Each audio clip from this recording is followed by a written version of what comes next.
Afternoon, ladies and gentlemen. Please can I remind all participants that this meeting will be live streamed and the recording archived for future viewing. Could all participants mute themselves when not speaking in order to avoid any background noise or feedback when other participants are speaking? If a participant wishes to speak, please can they put their hand up if they can be seen on screen, or use the raise hand or chat functions. If any participant has difficulty hearing or being heard when they are addressing the committee, then they should let the chairman or democratic officer know. If they have a webcam, they should try turning this off, as this may help their broadband or Wi-Fi bandwidth, so at least they can be clearly heard. Welcome to all members, officers and public speakers. And the first agenda on our list tonight is apologies for absence. And I've had one from Councillor Margarita Wright. Any others? No? No. Okay, lovely. Thank you. Are you happy that I sign the minutes of the 15th of December as a true record? Yeah, move we know, Chair. Yeah, happy. Thank you very much. And declarations of interest. Now I will start. I do have a declaration of interest. The final planning application this manner, I will be declaring on and leaving the meeting. So any others? Yes, Chairman, Andrew Parker. Yeah. Yeah, I declare on and would live in the meeting on 2021/0089 4/4 Awalfa, Wallace Barn, Wick Road, UNE. I'm the architect, so I will be leaving and then rejoining you after. Next one on my list is Councillor Christine Cave. Christine. Thank you, Chair. I don't actually think I have a declaration of interest on 00894/full. But so there's no confusion or doubt about my impartiality, I will be leaving the meeting during that particular item. Thank you. Next one on my list is Councillor Rhiannon Birch. Rhiannon. Right, hello, I'd like to declare an interest on 39 Clive Place, please, both 2021-010195/full and 2021-011519/CAC 39 Clive Place as well. Okay, thank you very much. And then Mark also. And Mark as well. Yes. On both. Yes, I'm here as well, yes. Okay, lovely, thank you. And the next one to declare, and I'm guessing it's the same item, is Thomas. Yeah, yes, thanks, Chair. It is. It's both applications on 39 Clive Place, the FUL and the CAC. Super. Sorry, Chair, can we clarify, are they leaving or are they just noting? No, I'll leave as well. Unless we'll be leaving the We'll meeting. be leaving as well. Yeah, everybody's going to be leaving, so we'll probably have a little bit of a delay after we've dealt with that to get everybody back in. Okay, so next item on the agenda, if there are no more declarations, and I don't see any more hands up, are the building regulation applications. Are you happy that we note? Yeah, delegated applications, move we note. Thank you. Agenda 5, planning applications determined under delegated powers. I'd move we note those, Chair. Thank you very much. Agenda item 6, I think Ian is going to run us through the appeals list. Ian, over to you. Thank you, Chair. Yeah, members will note from the report that there's notification of 2 appeals being received. One, the refusal of planning permission for 3 dwellings in Graig Pentline, and the second one, which may look familiar, that was a development that came to planning committee a few months ago for the retention of an outbuilding to the front of the property at Nels Point on Barry Island. So that's the second one received. In terms of decisions, there was an appeal allowed for a 2-storey side extension in Dinas Powys, and the council's concern when we refused, well, officers' concern when we refused it, this one didn't come to committee, was that it was of a substantial width relative to the house, significantly wider than the extension on the adjoining semi-detached property. So we felt that there would be a harmful imbalancing effect, although the inspector didn't agree. He felt that even though it was a lot wider than the other one, because it was set back, it wouldn't have that kind of harmful imbalancing effect. So a subjective one, but one which we didn't agree with. The second one was an appeal which was dismissed for works to TPO trees in Peterston Super Ely. And the final one was an appeal, again dismissed, and this was in relation to the refusal of planning permission for an extension to the side of one of the new properties on Barry Waterfront. It's the 3-storey row that faces the water, where there's quite a strong continuity, and the extension was the proposal was a side extension with balcony above, which interrupted that uniformity, and the inspector agreed that would be visually harmful next to the public footpath. Good, thank you, Ian. So that's our appeals. Agenda item 7 is our trees and the delegated. Chair, I'd move we note agenda item 6 and 7. Thank you very much. Yes, I forgot item 6. Thank you, Ben. So that moves us on to the business of the day, the planning applications. And may I check that Andrew Parker has left or is leaving? Yes, just to say I'm leaving. Thank you, Andrew. Okay, Gareth, are we happy that Andrew has left? Yeah, I'm wasn't a Councillor Cave as well, Chair? Oh, yes. Councillor Cave, has Councillor Cave left? Yes, they both left, yeah. Okay, good. So, Ian... Chair. Yes. Councillor Driscoll. Yes, Councillor Driscoll. I don't stand up. Before we start this application, I will have to question the fact that Councillor Cave has declared an interest. She's been forced into doing so. Vince, it's down to each an individual as to how they make their decisions. She did ask me for my advice, and again, I couldn't give it. It's not my place to give it. If you have any doubts and need legal advice, you should talk to the monitoring officer well before the meeting. But it is a personal choice. It is your decision how you decide whether you have to declare or not. It's not for me to say whether she should or shouldn't. Eddie. No, I appreciate that. Okay. Yeah, just to add, you're right. It is up to each councillor, but as we're planning members, we've got to recognise that any doubt would bring any legal decision that we make as a planning committee for challenge. So we've got to be sure. You're right. It is up to the individual member to make that decision. And my advice would always be, if you're unsure, it's better to be safe. But that's the only advice I will ever give. Anyway. So we're starting now, and we're on 00894 Full, our welfare, Wallace Barnes, Wick Road, Iwenny, and Ian is going to lead us into this. There are late reps and there are some speakers on this, but Ian's going to introduce it to us, and we'll take it from there. Thank you, Ian. Thank you, Chair. I'll share my screen with the plans for members' benefit while I just run through the matters arising. So the matters arising, there are 2 letters from a neighbouring property raising concerns with the acceptability of the development, the extent to which the report assesses some of the issues, and the absence of comments from the Shared Regulatory Services Officer.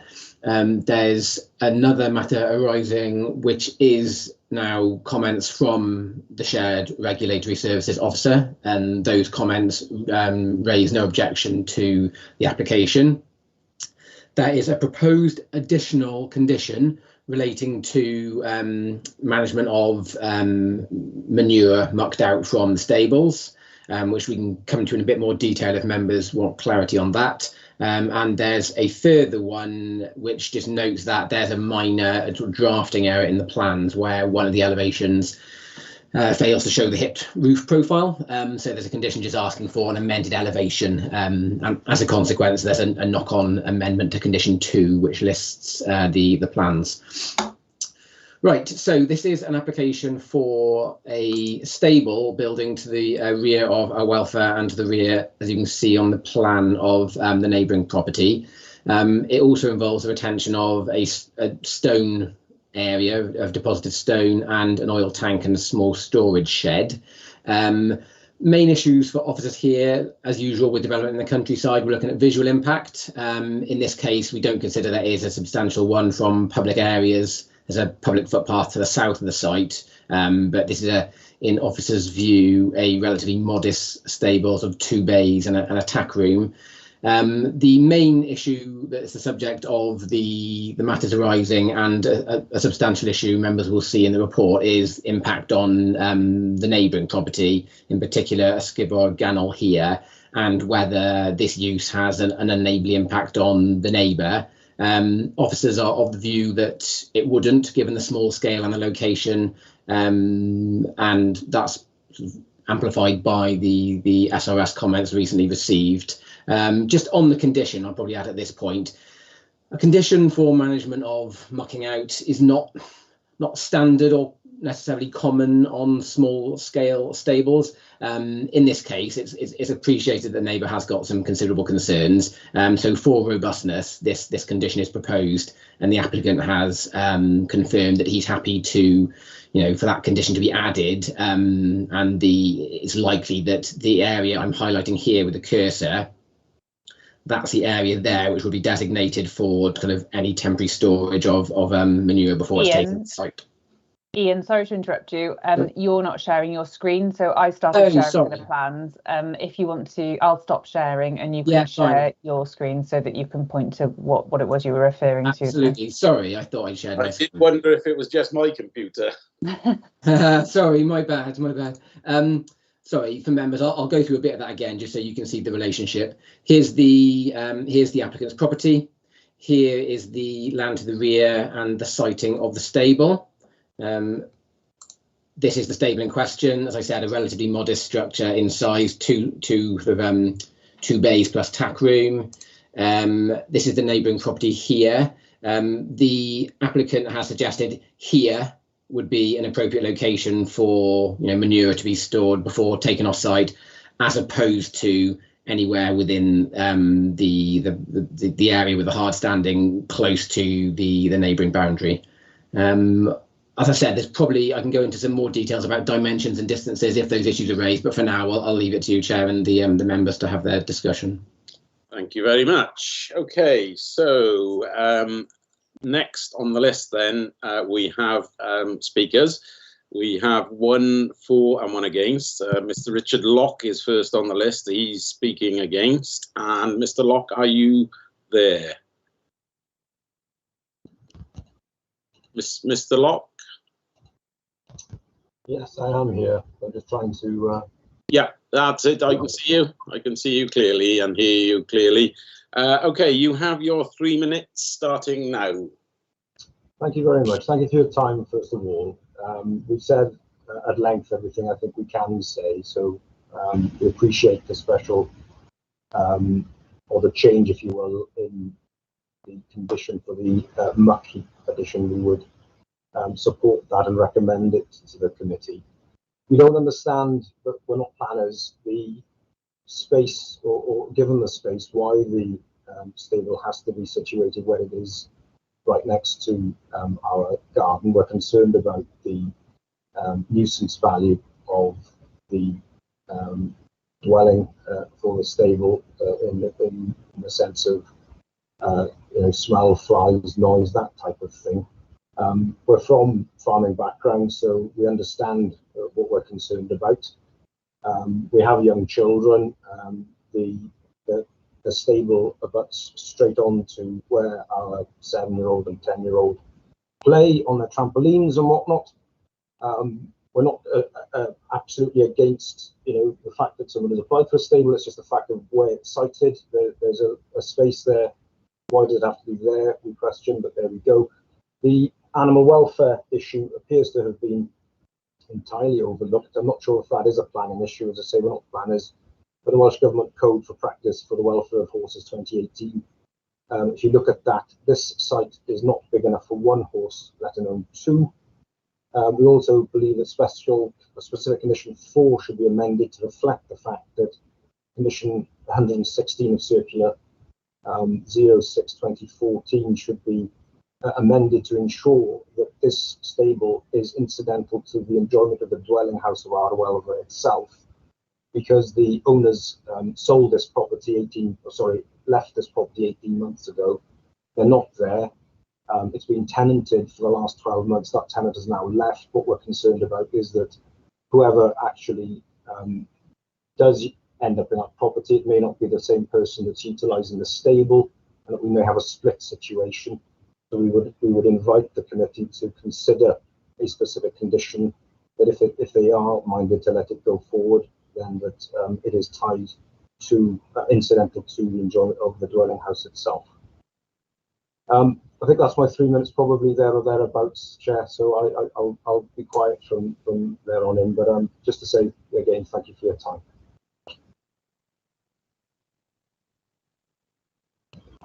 I can't hear you. Sorry. You're on mute, Chair. Sorry, yeah, I was. Just hang on a sec while I check with the committee members to see if anybody has any clarification points they'd like to ask. Councillor Gray, you have one. Yes, sorry, Mr. Locke. It was regarding you talked about a condition, and I think maybe the line went a little bit fuzzy at one point. You were talking about a condition to do with tying this to the property. Did I understand that correctly? Yeah, it's just that the specific condition 4 we feel needs to be amended just to reflect the Welsh Government circular, which it's circular 0/6/2014. It's a Welsh Government circular, and condition 116 says that it should be, stables like this should be incidental to the enjoyment of the dwelling house. And at the moment, as I say, the owners have left the property. We're not aware that they have horses. We're concerned that if it's not incidental to the dwelling, then there could be a split situation here where somebody else uses it for their own horses. We've got a situation where we then have a disconnect between any nuisance that may be being occurred, and that might turn into a bit of a nightmarish situation for us. Thank you. Let's clarify that for me. Thank you, Chair. Thank you. No other hands up, so I'll thank Mr. Locke. Thank you very much. And I will ask Mr. Robert Hathaway. Are you there, Mr. Hathaway? Yes, Chair. Can you hear and see me okay? Beautifully, yes, loud and clear. You have 3 minutes to put your case. Over to you. My name is Robert Hathaway. I'm a chartered town planner with nearly 40 years of planning experience. I act on behalf of the applicants. Members of the committee will be aware that its decisions have to be taken in accord with the development plan, unless material considerations determine otherwise. This point needs to be reinforced, as the vast majority of comments opposing this planning application are largely irrelevant to your decision. Members will note from the Comprehensive Planning Officer's report that the site lies in the countryside where rural planning policies and support in SPG apply. The stable is modest in size and designed to form an L shape, with its longest elevations facing the open paddock to the west. The design is typical of many stables erected in the rural vale. It is only 4 metres in height and finished in timber. Members will possibly be aware that 4 metres is the permitted development height for outbuildings in the rear gardens of dwellings, which are often much closer to neighbouring houses than is the case here. The proposed structure is located well away from neighbouring houses, with a gap of approximately 5 metres between it and the very large rear garden to Ysgubol Ganol. The distance between the stables and Ysgubol Ganol is approximately 44 metres. Ysgubol Fawr is separated from the proposed site by Ysgubol Ganol itself and is 67 metres away. Wallace Farmhouse to the northeast is some 66 metres away. Indeed, the existing newly built stable at Wallace Farmhouse is closer to Orwelva at 41 metres than any premises affected by this application for a stable. Clearly, members will recognise, with the proposed structure being nearly half a rugby field away and with neighbours enjoying substantial garden and amenity areas, it cannot be sustainable for neighbours to argue that the stable would have any adverse impact on their amenities. Despite neighbour objections in relation to the adequate size of the land to cater for 2 horses, members will note that the planning officer considers the area of land to be entirely adequate.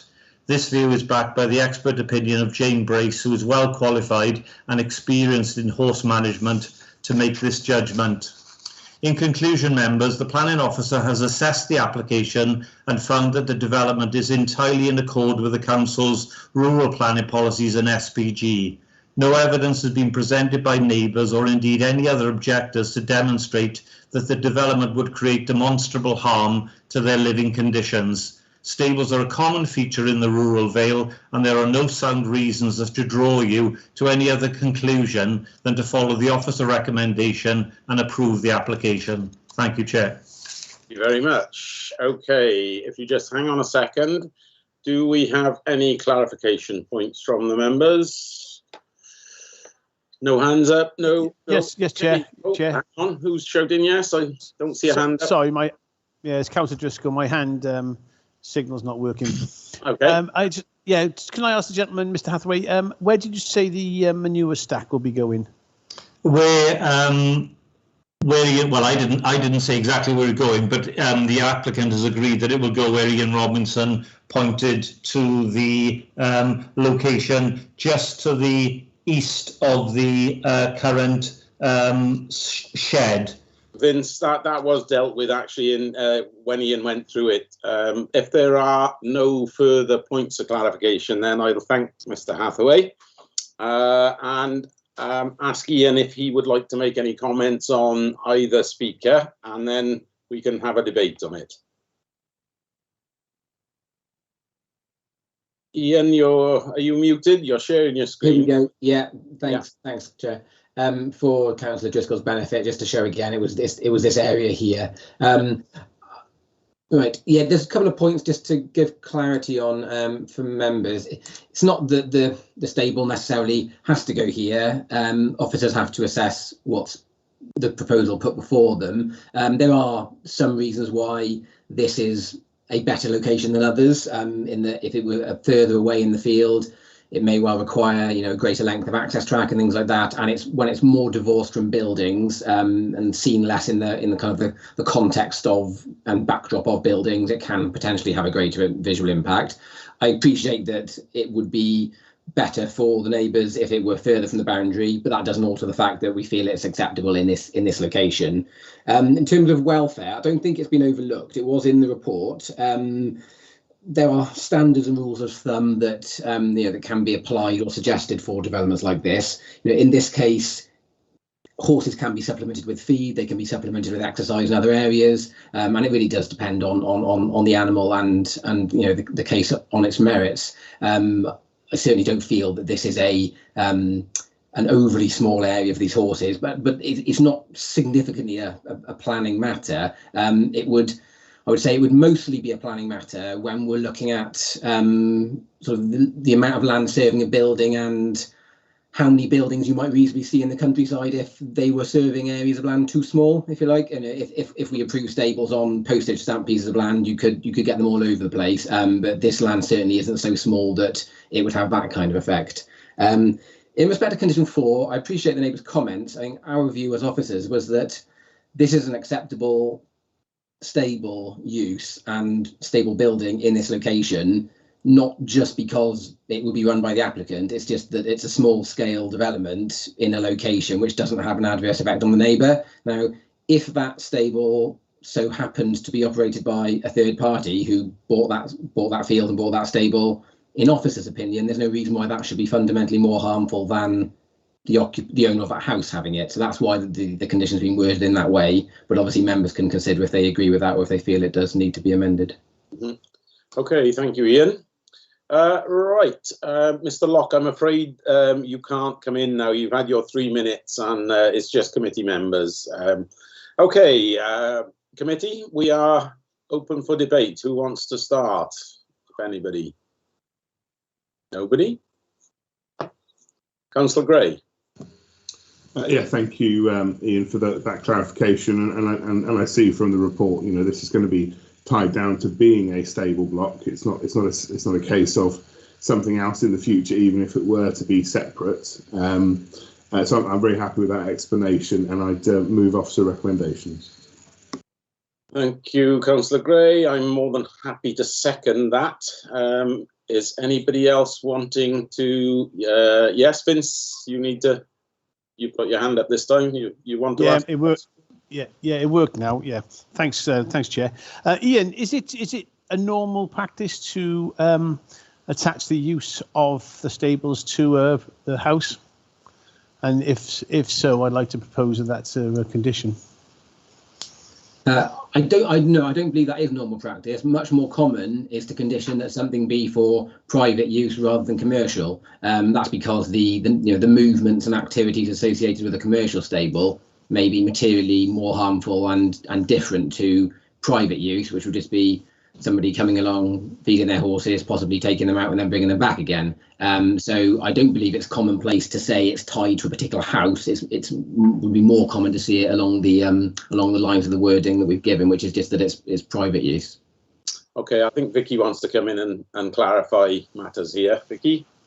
Yeah, only just to say the speaker did refer to the conditions circular, and the in the back of that there's a whole host of suggested potential commonly used planning conditions. That doesn't mean that they are applicable and should be used for developments that relate to that. So for example, under stables, the 116, the standard condition in the circular I've got in front of me for members' information, it says the stables, building, menage shall be used for the private stabling use of horses incidental to the enjoyment of the dwelling house known as X, and shall not be used for livery or any commercial purposes.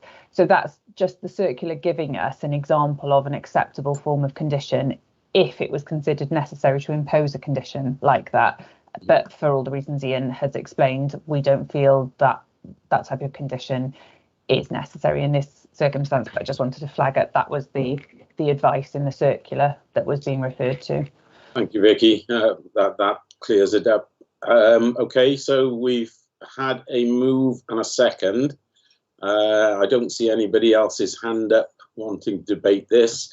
I'm guessing this is going to go, we're not going to get this through on a consensus, so I will do the normal kind of roll call vote, and I'll start with myself, and I am for the officer's recommendation. The next one on my list is Councillor Gray. For of the recommendations. Thank you. Councillor Aviat. For. Thank you. Councillor Birch. For. Thank you. Councillor Drake. For. Thank you. Councillor Driscoll. Against. Thank you. Councillor Edwards. Against. Thank you. Councillor Hodges. For. Nick, are you very quiet? Was that a 4? Yeah, thank you. Councillor Johnson. For. Thank you. Councillor Kemp. Against. Thank you. Councillor Rowland. Bless you, whoever that was. That wasn't me, Chair, by the way.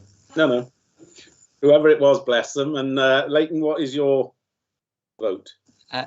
Against, Chair. Thank you. Neil Thomas. For. Thank you. Councillor Eddie Williams. For. Thank you. Councillor Mark Wilson. For, and it was me who sneezed. Apologies. Well, bless you, Mark. That's quite all right. We all sneeze. Okay, thank you all. That is clearly carried, and that moves us along to the Reg 3 application in Llanmaes, and Ian is going to... Sorry, Chair, can I just invite Councillor Cave and Councillor Parker to rejoin the meeting? Please do. We will wait until you tell us they're in the meeting. Thank you, Gareth. Charging on without them.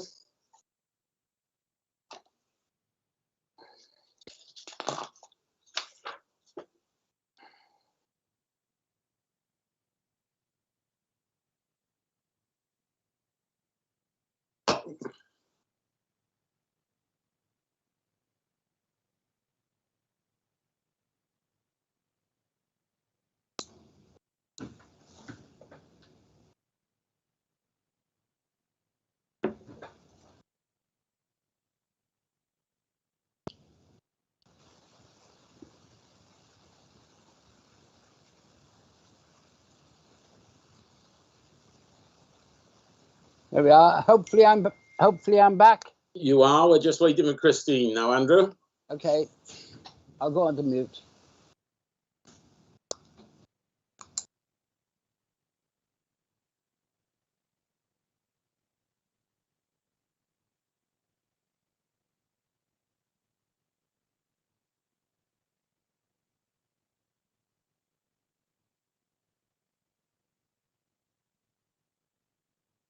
Have you managed to speak to Christine or something, Gareth? Sorry, Chair, I've just tried the VOG number, it's not answer. I've tried the home, no answer, so I'll try a personal mobile number now. Okay, we'll give it another couple of minutes then. I have just clicked on the request to join on the Teams invite as well, so she may respond to that. Great, thank you. Every extra means is welcome. Yes, Christine, welcome back. Can you hear us? I certainly can, thank you. Okay, lovely. Okay, right. Ian, if you would like to introduce the Llanmaes application for us, please. Thank you, Chair. I will try and share my screen properly this time. That's it, you're on. Good stuff. Okay, so this is what we call a Reg 3 application. It's an application being made by the council, and it's for flood alleviation works in and around the village of Llanmaes. This plan here shows the site area. So as you can see, it's a section of the carriageway and the centre of Llanmaes, and then areas of field parcels to the north and west of the village. This is probably the best plan for showing the works in their entirety. If members aren't clear on what I'm trying to show, I've got some other plans I can show, but we'll go with this one for now.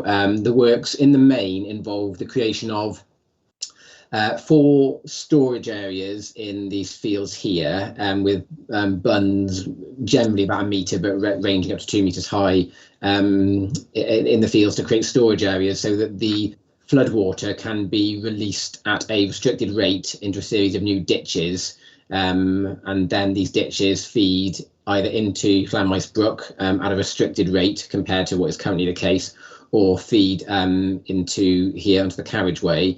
The development also involves reprofiling of the carriageway to direct water into new carrier drain, reprofiling the swale in the centre by the village green, and some other minor works within the carriageway to create like traffic tables that again would direct water.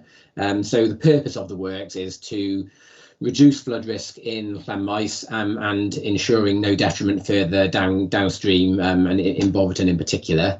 There were 3, I think, representations received from members of the public in Llanmaes who raised some concern initially with some technical aspects of the proposal, but very supportive of the principle. Those concerns have now been addressed by the agent and the section of the council submitting the application. Natural Resources Wales have raised no objection. The only condition they've asked for is for an amended flood consequences assessment. That's just because there are some very minor aspects of the flood modelling which they think should be tweaked, but they're happy with the substantive conclusions of the existing FCA, which is that this will reduce flood risk and not increase flood risk downstream. So it's recommended for approval with that condition, just requiring the FCA to be modified slightly. Okay, lovely. Thank you, Ian. We have no matters arising and no speakers on this, so straight into the debate. And Eddie, as local member, I guess you are the local member for that one. Over to you. Yeah, thank you, Chair. Yeah, this plan application's taken some time to come. There's been lots of revisions and lots of effort gone into it. I do appreciate what Ian's saying, that there has been good consultation with the residents, and although there were some initial concerns, they have been addressed. And you know, the scheme itself is welcome, because and the fact that it talks about the speed of water flow, it's surprising the impact. With more occurrences of that happening, and the design that they've come up with, there's little impact on the local area. It's not going to affect not any major works, and it's a good scheme, and so I move the officer's recommendation. Very much, Eddie. Vince Driscoll is the next person with his hand up. Vince. Yeah, thanks, Chair. Thanks, Ian, for that. A couple of things. Why are the council doing it and not NRW? And who's actually paying for this? You've got grants, or is it just down to the council? I would have thought who's paying for it is nothing to do with the planning application, but I will humour you and let Ian try and answer. Yeah, thank you. Sorry. I would echo what you said, Chair. It's not a planning matter, and I don't know the exact financing arrangements. And the council are responsible for works of this nature, so that's why we're submitting the application. Yeah, the reason I ask is obviously because in Dinas Powys we've had serious floods, and will the council be leading that? Well, that's obviously we're talking about this case at the moment, Vince, and I've got Councillor Gray coming up next. Okay, thanks for humouring me, Chair. Yeah, thank you, Chair. It was to second the recommendation, officer recommendations, please. I think it's welcome that it's come to this stage. My understanding is, just as we are a local planning authority in this guise, council has local drainage authority requirements. Certainly I've been involved with flooding issues in my ward as well. And so these schemes do take a while to come to fruition, but I'm pleased to see this one here, and I'm very happy to second it. Lovely, thank you very much. I don't see any other hands up, so I'm going to try and go for a consensus one on this, because I don't think anybody is going to be against it, but I will ask, if you are against officers' recommendations, please shout or show your hands now. Okay, by that silence and lack of hands up, I take it that we are all in favour of that application going as officer's recommendation. Thank you. Moves us on to the next one then, 39 Clive Place. So obviously we've got quite a few people declaring on this. I'll wait for Gareth to tell us when we're all cleared down. I'll leave now. Thank you, Neil. Yeah, we're fine, Chair. They've left. Thank you. And that was very quick. Excellent. Thank you, Gareth. Okay, well, Vicky is going to introduce this to us. There's a conservation area consent as well as a full one. I guess you will explain the both in one, but we'll probably have to take a vote on each as a separate item. Yeah, happy to do that, Chair. Can you see my screen? I should be sharing the plans. Yes. Perfect, lovely. So the reason members will be aware that this is coming before the planning committee is because the applicant is a serving member of the council. It is an application to demolish the existing garage, which you can see in the photograph on the screen here, and these are the plans of the existing garage. Hence the reason for a conservation area consent application at the same time for the demolition of that building. We're satisfied that the principle of the loss of that building is acceptable. You can see from the photographs it's not of particular architectural or historic value. It's served off a back lane, so in terms of its conservation or wider visual impacts, we're not concerned about the loss of the building itself, and hence the conservation area consent is recommended for approval for that reason.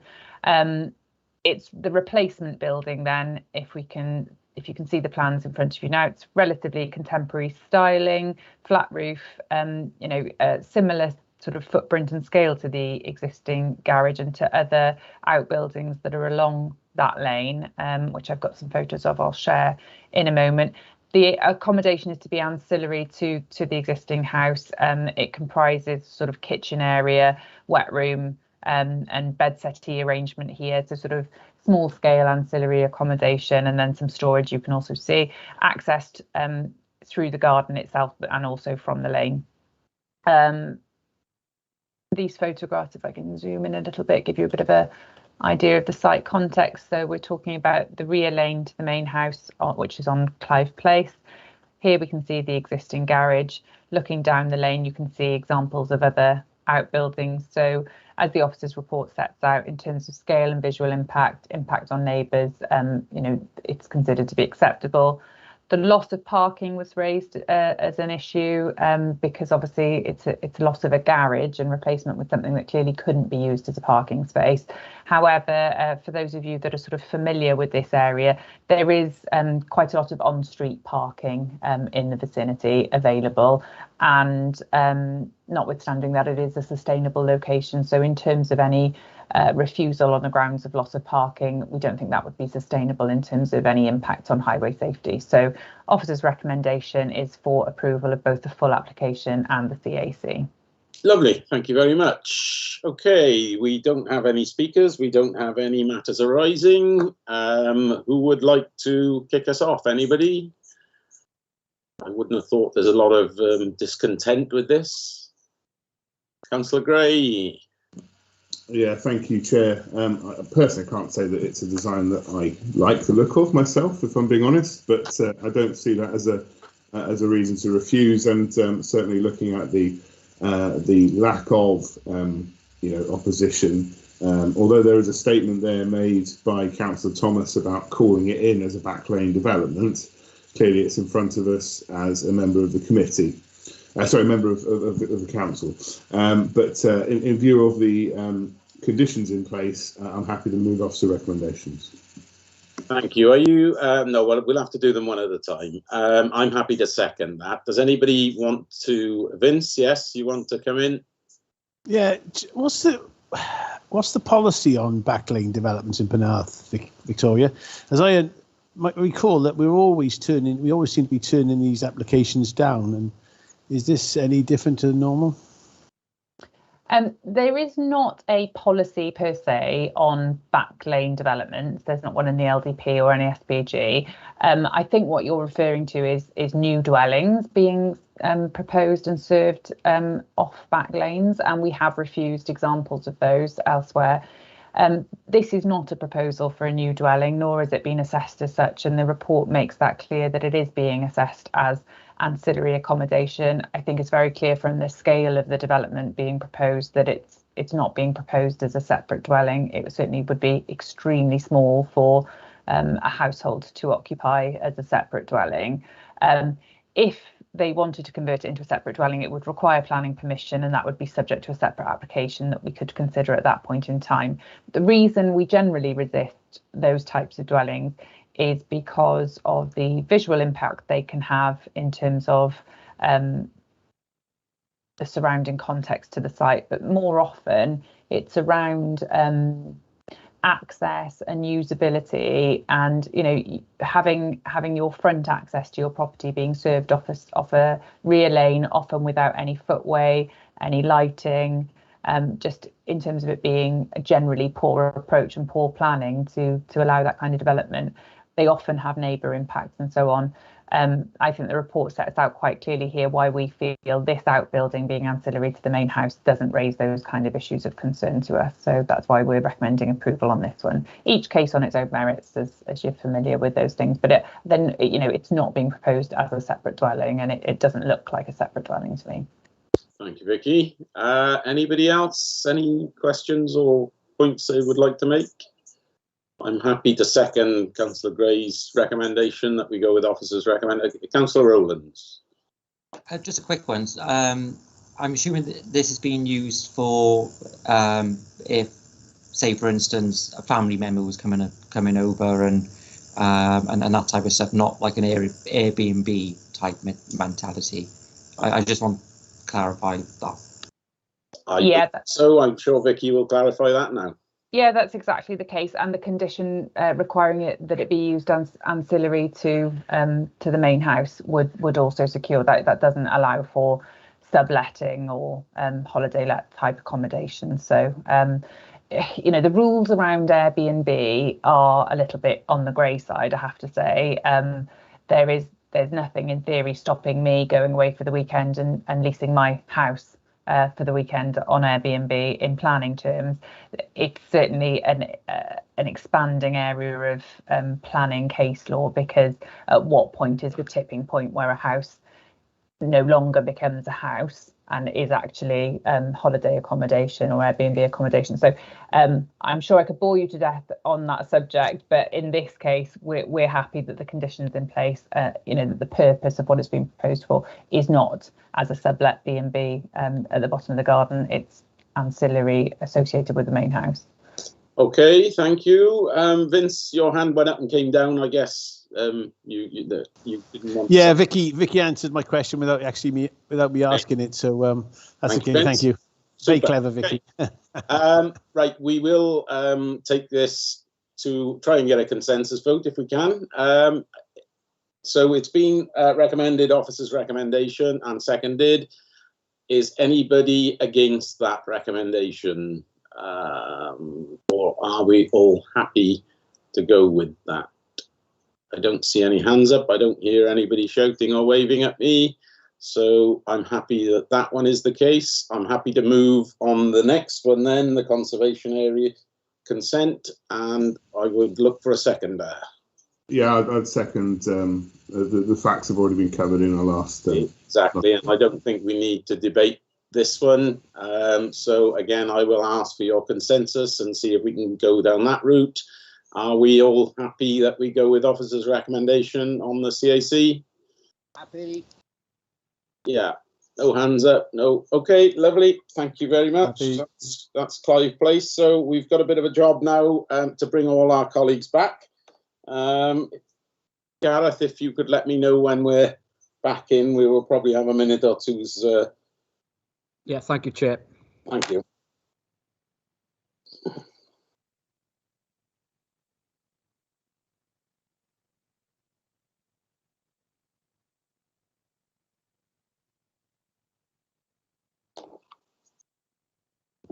Yeah, I think they're back, Chair. Councillor Booth? Joined. Yep, thank you. Yeah. Yep.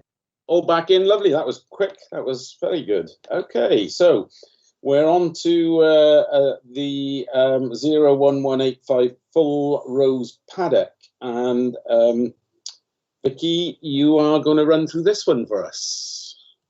Yeah, thank you, Chair. I'll just bring these plans up. You'll note from the officer's report the reason that this matter has come before you is because it's a dual recommendation for refusal of a planning application and serving an enforcement notice in relation to not only some of the works outlined in the application itself, but also some additional matters that are not covered by the planning application but are breaches of planning control. So I'll just briefly set out. For those of you that aren't familiar with it, this is essentially a field parcel that you can see side to edge red, hopefully on the screen in front of you, just outside Peterston, Super Ely.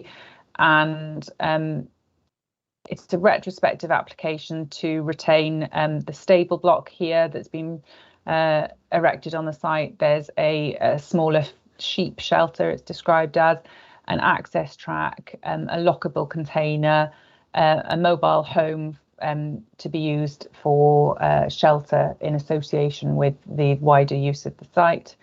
And there's some other timber buildings over here as well for animal feed and store and of equipment and so on.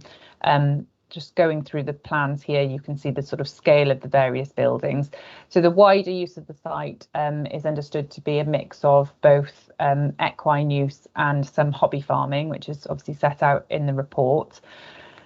These photos probably best show the context and the what's happening on the site. Bear with me, I'm just trying to zoom in there. You can see them a bit better. It's quite small on my screen. But you'll see, in addition, what these photos show is there is sort of other equipment and mess and use on the site that we're concerned about in terms of its visual impact. So here you can see the various timber structures that are referred to throughout the report. You can see in the background the steel container, the caravan use, but obviously in the foreground, half a Volkswagen Beetle, I think that is. And other sort of items and paraphernalia, wood storage, etc. That's obviously causing a sort of littering nuisance and visual impact in terms of the use of the land. I think the officer's report makes it clear that horse-related development is considered to be generally acceptable in most cases. We've considered one earlier on this evening, but the wider sort of use and the general sort of hobby farming here, which has led to such a mix of equipment and buildings and other paraphernalia on the site, starts to really detract from the countryside. If we were to allow these kind of applications, you know, we take careful control over the type of development. Sorry, I'm going to stop sharing my screen. The type of development that we allow in the countryside to ensure that we don't have proliferation of unnecessary and unwanted development and buildings and paraphernalia in the countryside, to the overall detriment of our countryside landscape. So we are careful about what we allow, and we only do so when they are considered to be justified for agricultural or other rural enterprise or general reasonable recreational uses like equine uses. So, as I said, the report indicates that the stable on its own could well be acceptable, but it's the proliferation of what's being proposed in the application and what is actually apparent on site that we think is unacceptable, hence the recommendation to refuse and take enforcement action. Lovely, thank you very much. There are no matters arising and no speakers on this. Would anybody, Councillor Gray? Yeah, I'd move off to recommendations around refusal and the enforcement action listed in the report. Obviously, having put in a planning application, it's a disappointment not to hear from an applicant as to why they think that shouldn't happen. But I think it's clear from the report and everything I've read that this is an appropriate course of action by the council. Yes, thank you, Ben. I'm more than happy to second that. Does anybody else want to speak or ask? I was going to second as well, Chair, so that's fine. Okay. Okay, we will try a consensus then. We've had a mover and a seconder for officer's recommendation. That includes the enforcement action. Are you all happy that we go down this route? I don't hear or see anything other than thumbs up. Thank you very much. We will take that as a consensus again, as a yes. And we will move on now to 01363, land adjacent to Oyster Bend, Sully. We do have a speaker on this, and I believe there might be, no, there is a speaker, but no late laps. Over to you, Vicky. Thank you, Chair. Yeah, just very briefly, this matter is before you as it was called in by Councillor Bob Penrose. There were neighbour concerns that were raised. However, the plans have been amended. There were officer concerns as well with the initial set of plans, but you'll see that the version that's before you, we are now recommending approval. So the site is in Oyster Bend in Sully. You may be familiar with the area. You've got the coastal path along the back end of the site. The site is obviously accessed via Oyster Bend with a driveway here. To full planning application for a single dwelling, a 3-bed dwelling. As these plans show, hopefully you can see sharing on the screen, a lot of the accommodation at first floor is within the roof, which obviously helps to limit the visual impact, but it reflects the context of the surrounding sites, which is largely dominated by sort of bungalow properties. You can see from the plans it's a relatively contemporary design. There's sort of balcony detailing and windows shown.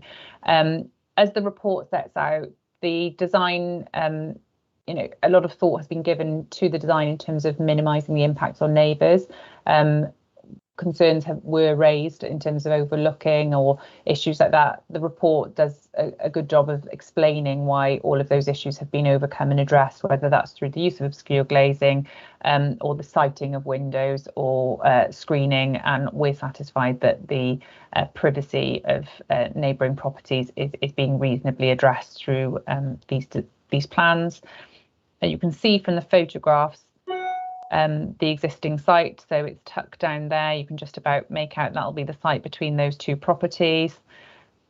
This is the back of the site viewed from the coastal path, and there's some good photos here which show the sort of range and mix of different types of properties along the coastal path. Some have had extensions and alterations. You can see that relatively modern dormer type extension at the back over there. So there is a bit of a mix. We're happy with the design and the contemporary detailing, and as I've said, we're satisfied that it's been cited in such a way as to minimise the impacts on neighbours. So we're recommending approval, subject to the normal Section 106 requirement for affordable housing, with the caveat of self-build, potentially that not applying. So I'll leave it there, if that's okay, Chair. Yes, lovely. Thank you very much. Okay, so we have a public speaker, Mr. James Law. Is that, am I right in pronouncing that, James? Yes, you are right. Hope you can hear me. I can see and hear you very clearly. Thank you. You have 3 minutes to put your case to us. I actually don't think, bearing in mind what Vicky Robinson said, the planners have very comprehensively responded to the concerns raised in the 2 letters of objections. Whether those concerns were relevant or irrelevant to planning policy considerations. So I don't think it's necessary to comment on them any further. However, just for completeness, I do wish to just itemise 2 very brief points, and they appear at page 115 of the report, which obviously confirms that planning permission already does exist for this particular site, albeit for the development of a 4-bedroom, 2-storey property where the foundations have already been laid. And as I say, that appears at page 115. And therefore, the actual current scheme, which obviously we've consulted with planners to a considerable extent, is more sympathetic, we believe, in its surrounds. It's more respecting of the privacy of the residents, and clearly where it's situated in the centre of the plot is not overlooking and doesn't create any overshadowing, which obviously the planners have highlighted upon. The other matter really appears at page 125, and this is just a confirmatory position in that, quite rightly, the report identifies that a SUDS report is required for approval before any construction work equaling or exceeding 100 square metres on the site. I can tell you, and I think the planners are aware, that a SUDS report was commissioned and submitted with the planning application, and that SUDS report has been approved to the proposed scheme.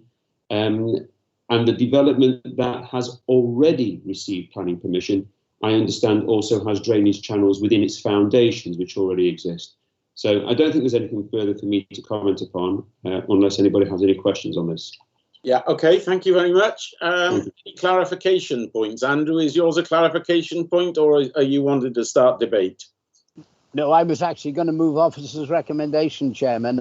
I actually visited the site yesterday, something which I don't always do, but being aware of the prominence of the site, and I must say the design, particularly the elevations, are more than appropriate for the general scale and massing around it. So I would move officer's recommendation. Thank you, Andrew. Thank you very much.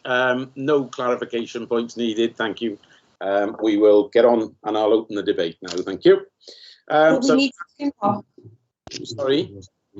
Oh, well, yeah. I said we need to. Yeah, no problem.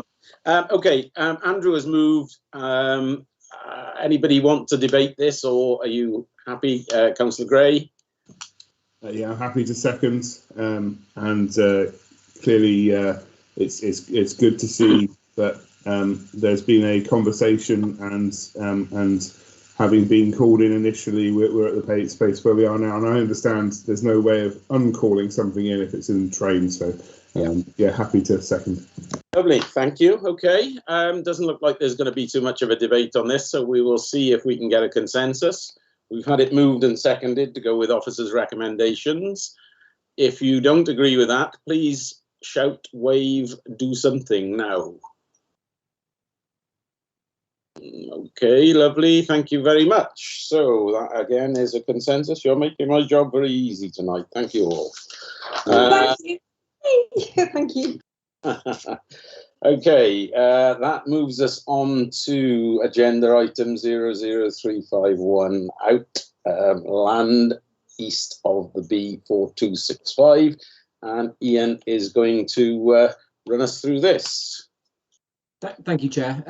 Vicky, can you share the plans on this? Because I just want to refer to a couple of points in the report instead. Okay, so So the next two applications I'll introduce, but a lot of what I say now will be relevant to both of them. Members may recall that this application, known as Site A, and the following one, known as Site B, were reported to Planning Committee in March 2021, and they are both applications in outline for residential developments, and they are allocations within the local development plan, say for a very small bit of land in Site B. At the meeting in March 2021, members resolved to approve the application subject to a Section 106 legal agreement. That legal agreement hasn't yet been signed, just because of the normal back and forth between the lawyers on sort of technical issues with the wording. Subsequent to the previous committee in March, it's become apparent from some recent case law that some of the viability information which was previously assessed should have been publicly available at all times. Now, whilst I say at all times, it should be publicly available to inspect. While that information was taken into account and referenced in the report, it wasn't available for all of that consultation period. So the council have carried out an additional publicity exercise where we contacted the neighbours who were originally consulted on the application and anyone that made comments, as well as local members, Llanmaes Community Council and Llanford Major Community Council, just to make them aware of the availability of that information on the council's website and to invite any additional comments relating to that viability. So the purpose of this report is just to let members know what was received as a consequence of that publicity exercise and whether there are any new issues arising from that. So I'll just briefly run through for this now, Site A, the responses received. Both the Town Council and the Community Council responded, in essence reiterating general concerns with the developments as a whole, but matters which were addressed at the last time this was considered at Planning Committee. There was comments from Councillor John, who stated support for the Section 106 figures reached and expressed that he would not like to see those reduced, and Councillor Sally Hanks echoed those comments. Public representations were received from 2 residents, just not raising anything new that wasn't considered last time, just reiterating kind of previous concerns in the main. So for members now, the purpose of this today is just to consider those additional representations received. There have been no material changes to the development proposals or to the site or to planning policy since the last time this came to committee. The only minor change in respect of planning policy, just to refer members to, is that there is due to be a new technical advice note on flooding to come out later this year.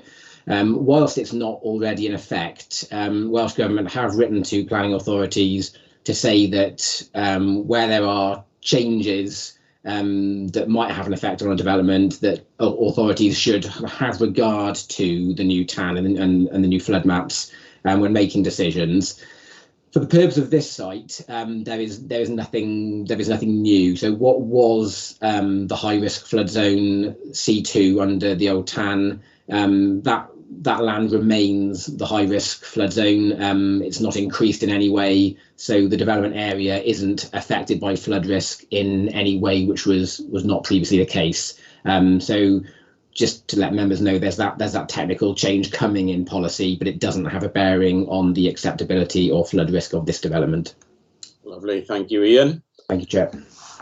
Okay, I've got Councillor Rowland's hand up. We don't have any speakers on this or any matters arising. So, Councillor Rowlands, over to you. Thank you, Chair. Yeah, I'm also slightly disappointed in the reduced Section 107, Section 106 monies. I originally voted against this application. I won't reiterate what why I voted against it, but it is disappointing it's been reduced, and I just want to put that on record that I won't be supporting this application because of that. Okay, thank you, Leighton. Councillor Gray, Ben, over to you. Oh, Ian, before you go, Ben, I see Ian wants to come in. Did you want to respond, Ian?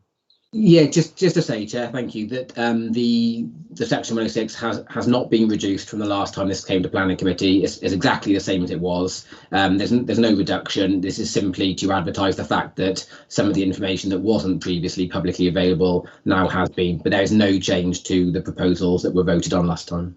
Thank you for clarifying that. Okay, Ben, sorry, over to you now. Yeah, you're okay to stop sharing your screen, Ian. It's, or Vicky, whoever was sharing it. I think it was Vicky. I was, yeah, I really like maps and really pleased to see 05A, the land form one. You know, nice and colourful, showing all the heights and levels, and I think it graphically shows the sort of flood risk to the area. Just to clarify, this is not that the application previously has been set aside. This is that we're just noting that we've had this viability publicly shared. So if there is anything to move in terms of noting the fact that you've run this exercise again, then I'm happy to move it. But as far as I could see from all the report, other than the original arguments, which of course were stated on the planning application, which we've voted through already, this is to note the viability information. Is that right? That is as I understand it as well, but I'm sure Ian will clarify. Yeah, I think that's a fair assessment, Councillor Gray. There's no changes. It's simply advertising the fact that additional information that was previously taken into account in any case in reaching the decision has just been now made available. But that information was what was relied upon in coming to the previous resolution. And just to follow up, just to totally nail it down. So unlike other cases that we may or may not be aware of, this isn't a case of this being set aside. No. The application is still there and passed by the planning authority because the planning committee took the decision. It's just that we are noting this viability. No? It was a resolution was made to approve it subject to the legal agreement. Now that legal agreement hasn't been signed yet, so the application hasn't been formally determined yet. So that would follow once the legal agreement has been completed after committee tonight, if it remains the same. Yeah, it would be very difficult if we did come back with a different decision, though, if it went to an appeal or something. But I've got a few people wanting to speak now. Councillor Neil Thomas. You've got Vicky with her hand up as well. Sorry, Vicky's hand is not showing on there for some reason. Okay, Vicky, yeah, over to you. Sorry, I don't like to interrupt, but just on that point, just wanted to make it explicitly clear, you are remaking the decision this evening. So just procedurally, it's not for noting this report, it is to remake the decision. What you need to do is really, having regard to that, what has changed since you made the last decision to make a different decision. And Ian set out that actually materially nothing has changed, but because we've had those additional comments about viability since, we have to report those to committee to enable you to make that decision. If, for example, there had been a significant material change in circumstances in the intervening period, we would be spelling that out to you, and we might change our recommendation, in fact, but we're not. The recommendation is still to approve with exactly the same terms and conditions as previous. Okay, lovely, thank you. I think that's a lot clearer now. Councillor Neil. Yeah, sorry, if you might permit me, now that that's been clarified, just to clarify, I'm happy to move off to recommendations on passing the application, because I didn't say that before. Thank you. And Neil, over to you. Yeah, thank you, Chair. I'll be supporting this application, but as a matter of general principle, what discussions and advice has or will be in place regarding energy conservation, insulation and so on with developers of this kind? The council's declared a climate emergency, and I would be interested to know whether this has impacted on our expectations of developers to comply with our ambitions. Thank you. Well, that will be the same as the previous point, but I'm sure Ian or Vicky will come back with an answer on that one. Yes, Chair. Fine. I mean, that's right. There's no fundamental change with this application in respect to those issues. For this site, if outline permission is granted and then that progresses to a reserve matters application, there's certainly a level of detail then that we can expect, and we can ask for in respect of how the houses are built, the materials, the layout, etc. Beyond this site alone, it's something to consider as part of the local development plan process going forward now.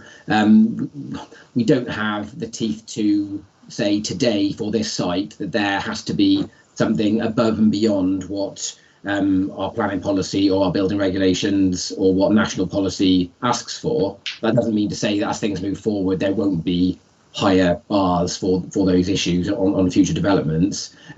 This is Welsh Government. They typically on these matters, do go above and beyond what another developer might do. So, for example, often when disposing of a site, if that's what happens, there'll be certain stipulations in place in that contract for what must happen going forward. That's not strictly a matter for the planning authority in assessing this planning application. That's just hopefully a bit of comfort that I would expect in this site there's a reasonable chance that these things will be taken into account more than with your bog standard private developer, today in 2022. Lovely. Yeah, I mean that's why I raised it as a general principle rather than specifically about this. It's about applications of this nature from developers, where we have larger applications, and trying to support our ambitions. Thank you. Thank you, Neil. Councillor Williams, Eddie Williams. Yeah, thank you, Chair. It was clearly a contentious decision previously. All those have been addressed. I recognise that some of the questions about the timings of the plans and when it came through. It was actually delayed to accept the new legislation for the future Wales, so that was introduced, and that was taken into consideration in this planning. And it is on the local development plan. So whilst from a local member, there are some reservations to this, there's no change to the planning decision, and particularly with the viability information that's been presented, which we know that's been brought forward on the basis that whilst it was available to planning members for the benefit of the public, we can show that we've made a decision on the basis of this information that's before us. So I will be agreeing with this officer's recommendation on this point. Thank you very much, Eddie. Councillor Birch, Rhiannon Birch. It's actually Councillor Wilson. I was just going to ask a question in relation to 175, final paragraph. It says here, a detailed viability appraisal has been prepared by Savills and submitted on behalf of the applicant, which has been viewed by the Council Property Estate section. Now I'm going to ask a question. Bearing in mind we had an application called Model Farm, whereby it was thrown out because we didn't have a viability assessment. Now, why aren't we seeing that assessment by Savills as planning members? Why aren't we seeing it? Why is it not accessible to us? Shall I respond to that, Chair? Yeah, please. It is accessible. It actually always was. If members had requested at any point during the course of the application, it would have been visible. That is fundamentally what is now on the website, and that is what's been advertised. So that is the very document which has been made public. That's the purpose of this exercise. Thank you, Ian. Okay, Andrew Parker. Yes, I don't believe it's been seconded, so I formally second it. Clearly, dealing with the question of improved standards of construction, it's being reassessed at the moment. The building regulations are reassessed almost annually now, and people will realise that insulation standards have gone up considerably in the last 10 years. So hopefully in 2 years' time, or when this has started to be built, the new regulations will be there. So, but I second the application.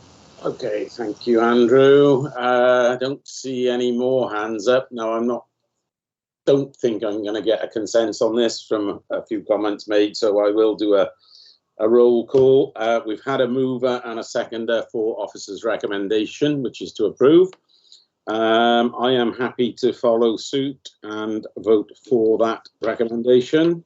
Councillor Gray? For officer recommendation. Thank you. Councillor Aviat? Councillor Aviat? Julie, are you there? Shall we come back to Julie? Councillor Birch. In favour. Thank you. Councillor Cave. For officers' recommendations. Thank you. Councillor Drake. For officers' recommendation. Councillor Driscoll. Against officer's recommendation. Thank you. Councillor Edwards. Abstain. Okay. Councillor Hodges. As before. Against. Against. Thank you. Councillor Johnson. Against. Thank you. Councillor Kemp. Against. Thank you. Councillor Parker. For officer's recommendation. Thank you. Councillor Rowlands. Against. Thank you. Councillor Neil Thomas. For. Thank you. Councillor Eddie Williams.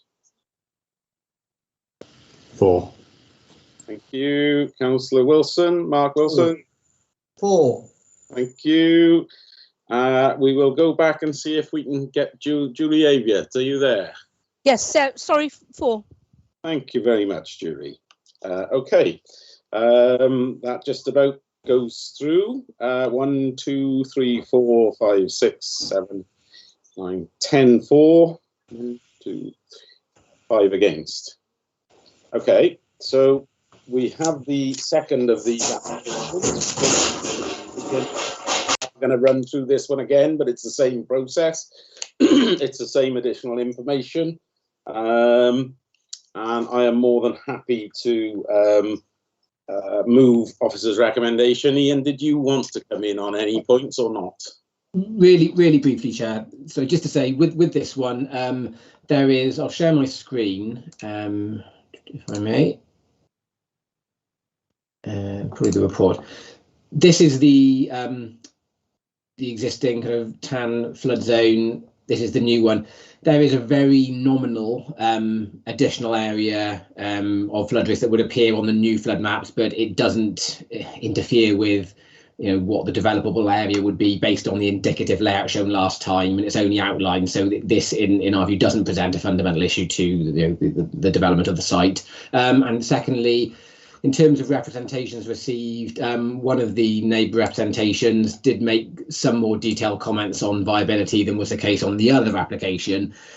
But in this case, the crux of the comments were that they believe the developer has overestimated their viability. So rather than saying, we think that they're offering too little, they've over-egged their costs, they're offering too little, there should be more viability for more 106, they're actually saying they think that infrastructure costs will be higher than the developer thinks. But at this point, the developer is saying to us, or the applicant is saying to us, no, these are our costs. Please assess these. There's no suggestion that their costs are higher or that they want to reduce the 106. So it's as with the other one, it remains as per the same recommendation, the same viability.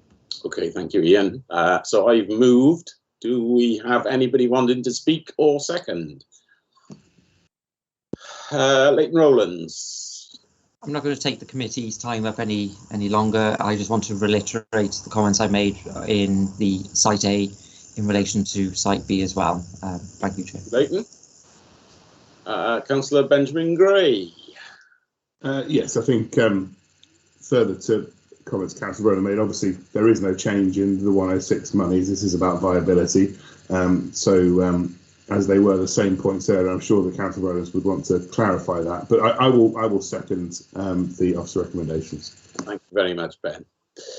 Anybody else want to make any comments before I take the vote on this one? Eddie? Yeah, I just need to account. I do believe I opposed this on the last decision. However, I accept the decision of the planning committee, and as this is only a discussion on the viability, my vote will change. Okay. Thank you very much. Okay, so no other hands up. We will go to the vote then, and as we have some dissension, I propose, so therefore I am happy to go with officer's recommendation. Councillor Gray? Yeah, for officer recommendation. Thank you. Councillor Aviat? for the recommendations. Thank you. Councillor Birch. 4 officers' recommendations. Thank you. Councillor Cave. 4 officers' recommendations. Thank you. Councillor Drake. 4 officers' recommendations. Thank you. Councillor Driscoll. Vince. Vince, Against. there. Against, Chair. Can you? Yeah. Yeah, Can you hear me? I heard that then, Vince. Against, yeah. Councillor Edwards. I'm against. Abstain. Thank you. Councillor Hodges. Against. Thank you. Councillor Johnson. Against. Thank you. Councillor Kemp. Against. Thank you. Councillor Parker. 4. Thank you. Councillor Rowlands. Against. Thank you. Councillor Neil Thomas. 4. Thank you. Councillor Eddie Williams. 4. Thank you. Councillor Mark Wilson. 4. Thank you. So I think that's the same 10, but I will count. 1, 2, 3, 4, 5, 6, 7, 10. It is 10 to 5. So that clearly goes through. Now, as I've declared on the next one, I will be leaving you. But just before I do, I'd just like to say a quick few words. I don't know, those of you may not know, Vicky, our operational manager, and has been with the council for a very long time. Started off as a planning officer, then a 106 officer, has got a very nice job working for the inspectorate, in charge of the planning inspectorate.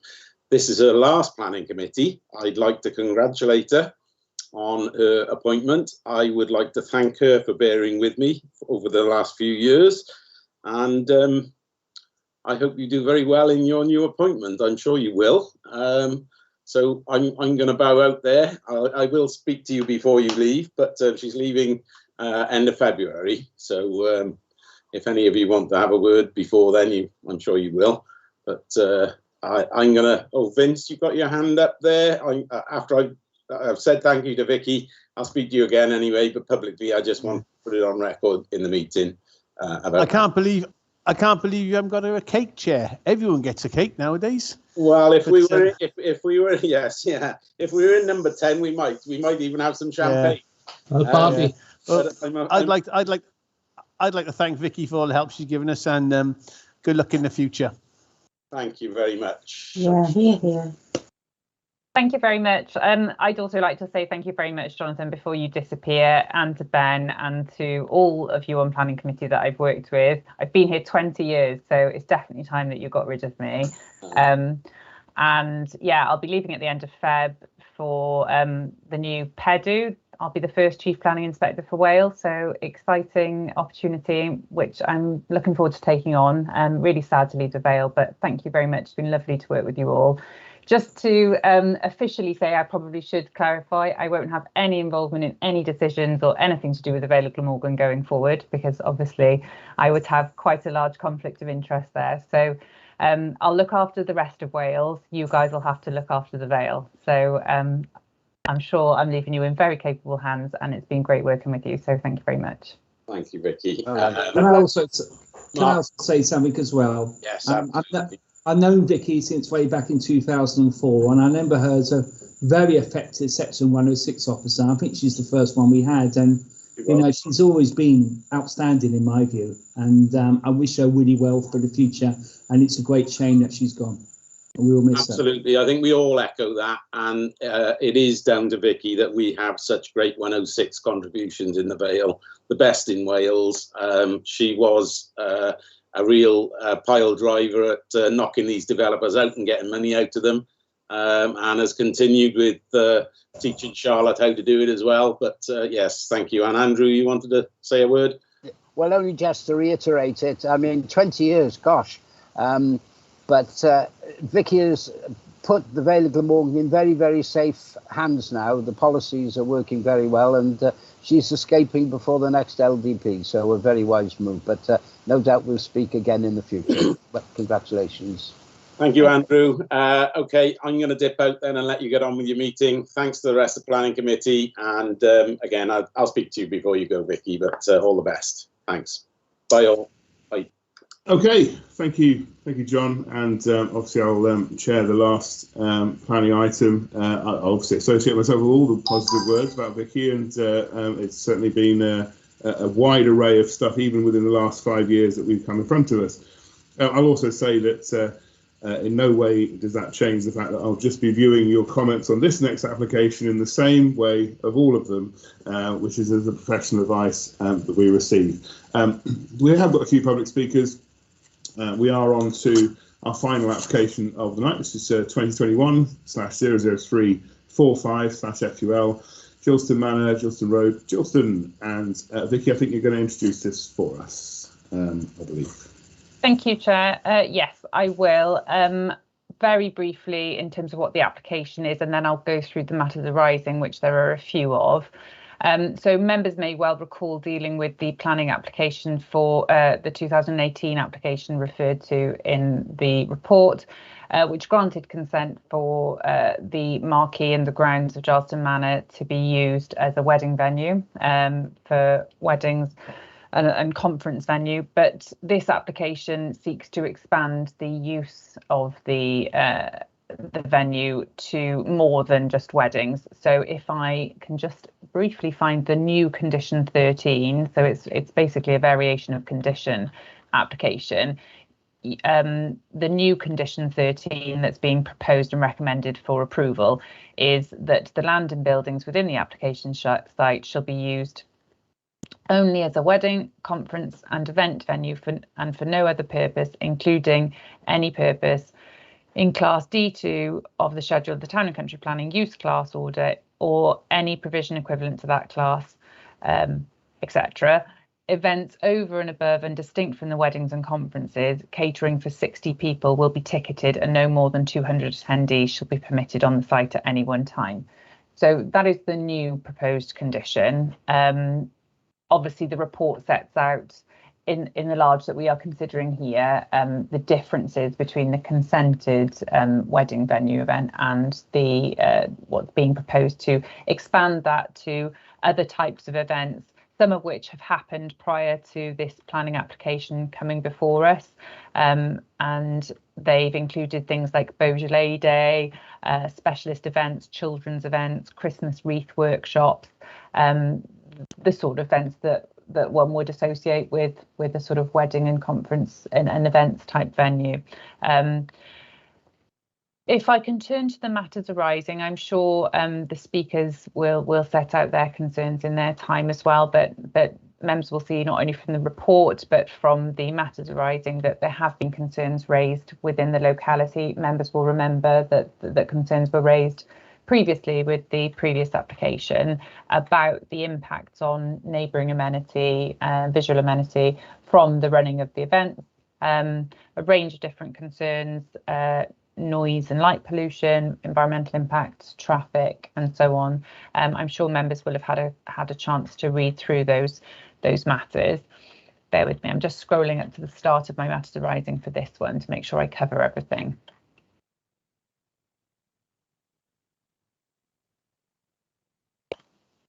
Sorry.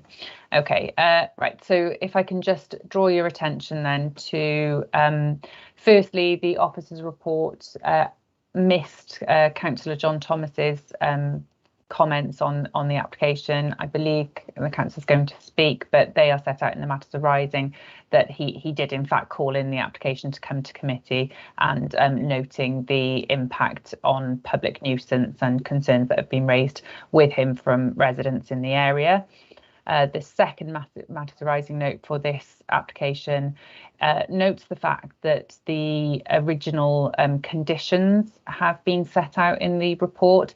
These do need amending to reflect the up-to-date circumstance. So if members will permit, I'd like to amend the recommendation to give officers delegated powers to update the conditions on the back of this matters arising note, purely for factual updates, if you were minded to approve the application to reflect the fact that certain details that were required by condition have in fact been submitted and approved. So that's just a factual update from the officers. Then we've had comments from shared regulatory services in relation to noise pollution, and you'll note from those that they have no objection to this application to vary the condition.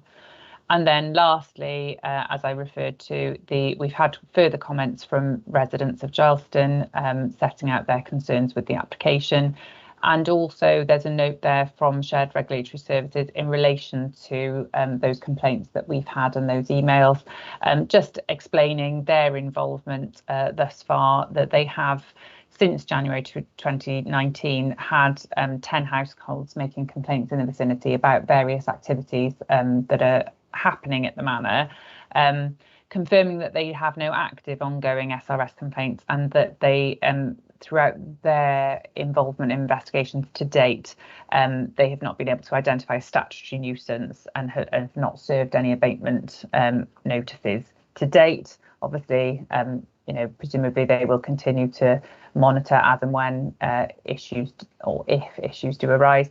Similarly, our planning enforcement team have been actively involved with this site over several years, again responding to complaints of local residents and monitoring those. Hence the suite of conditions that were referred to in the previous application that will still be applicable here, and any breaches of those conditions can obviously be dealt with as necessary with use of our enforcement powers. So sorry, that was longer than I expected it to be for a brief introduction, but I'll hand over to you, Chair, and to the speakers. Thank you. Yes, thank you, Vicky. Just to outline, we've got 3 speakers. The agent, Mr. Garrett John, will be our last speaker. Councillor John Thomas, the local ward member, will be before him. But our first speaker is Mrs. Shirley Dodd-Clark. Are you with us? We'll just double check we can see and hear you. Hello. Yes, can you hear me? I can. You can hear us. Fantastic. You'll have 3 minutes from when you start to state your case. Thank you. Okay, thank you. Good afternoon. As spokesperson for the affected Charleston residents, councillors, I'm asking you to reconsider this application that has been approved by the bulk planning officers. We are very concerned that with additional events, especially evening and late night time events allowing up to 200 people, the resulting traffic with increased alcohol consumption and live music will further impact on our lives, our work and our quality of life. I refer to the BOG report, page 266, neighbouring amenity, conditions in 11 and 12. Quote, it is not proposed to alter these requirements, and so any events would be required to adhere to the conditions in the same manner as permitted weddings. Councillors, this is the problem. Since last July, when weddings were allowed to go ahead, again, the manor team and management have not always fulfilled these conditions, resulting in much distress to myself and other neighbours. Though daytime events can often be heard, it is the late night revelry in particular that causes most impact, often up to the early hours in the form of shouting, singing. Each individual lyric and speech can be heard, with amplified music and traffic noise, sometimes at 2 a.m, causing sleep deprivation and loss of our right to an acceptable quality of life. The noise array is inadequate and the venue unfit for purpose in such an open rural environment whereby noise travels so easily. The noise management plan has not been implemented either satisfactorily or correctly. The nominated manager does not respond to telephone calls when a problem occurs. In one instance, though she responded, she was not on the premises, therefore she was invalidating the requirement under the premises licence conditions. Our emails are ignored or are fobbed off as inconsequential. They have failed to keep a log of complaints, they are not responded to in a timely manner, and they're not adequately followed up or dealt with. Emails exchanged in 2021 with your last enforcement officer, Helen Davies, corroborate this. Traffic in the form of taxis congregate in Orchard Way in the early hours waiting for their fares. Vehicles leaving the venue after 12:30 a.m. and beyond this hour come past our homes, causing further sleep disturbance. 2 serious breaches of the present conditions have already occurred, and are we guaranteed these will not occur again? SRS, as you just discussed, despite our concerns, state there is no evidence of statutory noise, even with our submitted evidence in the form of noise app readings. As they can only call after the event, we find this frustrating. They are not subject to the disturbance we experience. I am sad that there is no attempt for dialogue with the people who are affected in the community, despite my requests in emails and voice messages. Therefore, councillors, I ask you this. How can we have trust in this applicant and management team to adhere to a noise management plan that you put in with your planners in the future if it has not been followed fully in the past? If there is no engagement by the applicant or the management team with the impacted residents, how can we find a satisfactory way forward that we all wish to find? Finally, councillors, how is the council's obligations and duty of care under the Wellbeing of Future Generations strategy, which you quote, being fairly applied to all Charleston residents, not just to this one business? So thank you for listening. Thank you. I was literally about to cut in and say that was your 3 minutes, so incredibly well timed. Yeah, I practiced. Thank you. Well practiced. Before you turn off your camera and mic, can I just ask the committee if there's any questions of clarification from Mrs. Doug Clark?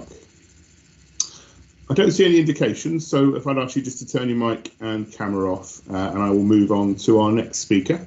As a elected member of the Vale, but not a member of this committee, Councillor John Thomas, you'll have 3 minutes when you want to start speaking.